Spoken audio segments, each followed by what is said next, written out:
হেই, তো দিনটি ছিল 26শে এপ্রিল, আমার দিদির জন্মদিন।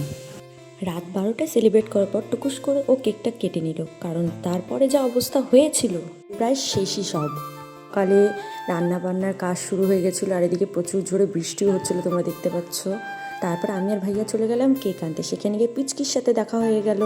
তারপরে কেক নিয়ে তড়িঘড়ি করে বাড়ি চলে এলাম, দিদিকে দেখালাম, তার খুব পছন্দ হয়েছিল। তারপর খেয়ে নিলাম মাটন দিয়ে ভাত। নিজের জন্মদিনে ও নিজে রান্না করতে বেশি একটা পছন্দ করে। কিছুক্ষণ পর দুটো আত্মীয় আসলে, তাদের সাথে আড্ডাবাজি করে খেয়ে দিয়ে চলে গেলাম ছাদে, আমিও খাওয়া দাওয়া করতে। কিছুক্ষণ পর বিকেলবেলা আবার একটু আড্ডা দিয়ে নিলাম।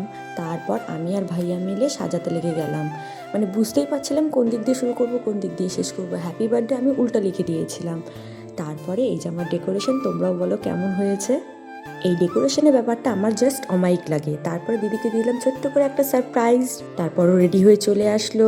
তারপর আমরা কেক কাটিং করছিলো, এদিকে বাইরে হচ্ছিল ভীষণ পরিমাণে ঝড় বৃষ্টি, কোথাও লাইনও ছিল না। তারপর আমার আর দিদির ইচ্ছে মতো মাকে একটু কুইন সাজিয়ে নিলাম। তারপরে শুরু হলো ডান্স, আমাদের পাগলামি ডান্স যাকে বলে, যেটা শেষই হচ্ছিল না। 8টা নাগাদ আমরা সবাই চিকেন পকোড়া খেয়ে তড়িঘড়ি করে তাড়াতাড়ি মা রুটি বানাচ্ছিল, দিদি এদিকে ফ্রাইড রাইস করছিল, যেটা আমাদের রাতের বেলা খাওয়াচ্ছিল সেদিনকার। এই যে ইনি রান্না মানেই সব। তারপর যেসব করার কথা ছিল ঝড় বৃষ্টির কারণে কিছুই হয়নি, তাই এতটুকুই আয়োজন করেছে। চলো বাই, আবার দেখা হবে নেক্সট ব্লগে। আমি আবার চেষ্টা করবো তাদের নতুন ব্লগ দেওয়ার।